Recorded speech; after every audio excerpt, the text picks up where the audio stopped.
Good morning friends. তো দেখো আমাদের গাড়ি চলে এসেছে আর আমরাও সকাল সকাল স্নান করে রেডি হয়ে পড়েছি। তো এটাই তো ভাবছো আমরা কোথায় যাচ্ছি? তো বলে দেবো বন্ধুরা, টেনশন করো না। তার আগে দেখে নাও এই যে আমি আজকে এরকম সেজেছি, কেমন লাগছে আমাকে কমেন্টে জানিও। তো আমরা যাচ্ছি কোচবিহার। তো তার জন্য আমরা বেরিয়েও পড়েছি আর এটা হচ্ছে আমাদের ধূপগুড়ি মোড়। তো এই জায়গাটা খুব সুন্দর, অনেকটা বড়, তো দেখতে সুন্দর লাগে, তার জন্য ভাবলাম তোমাদের সঙ্গেও শেয়ার করি। আর আমার পাপা সকালবেলা যে উঠেছিল তারপর যে ঘুমিয়েছে, উঠেইনি। দিদিদের বাড়ি চলে গেছি তাও ও উঠেনি, মানি বাড়ি থেকে ঘুরে চলে এসেছে তাও ঘুমোচ্ছিল। এদিকে দেখো আমার চুল টুলের কি অবস্থা, আর এদিকে দিদি পাপাকে আশীর্বাদ করছিল। তো ওদের ঘরে ঢুকিয়েছে পাপাকে একদম আশীর্বাদ করে। এটা আমার দিদিরও ইচ্ছে ছিল, আমার ভাগ্নিরও ইচ্ছে ছিল যে ভাইকে বরণ করে ঘরে তুলবে।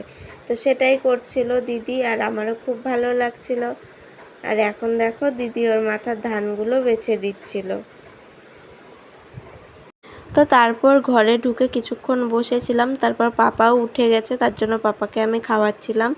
আর এদিকে আমার বর নিয়েছিল আম, সেগুলোই মা বের করে পাপাকে আর হচ্ছে সোনামাকে দিচ্ছিল। তো ওরা দুই ভাই বোন নিয়ে দেখো ধুতে চলে গেছে আমগুলো। আর এদিকে দিদি আমার সোনা পাপাকে আদর করছিল।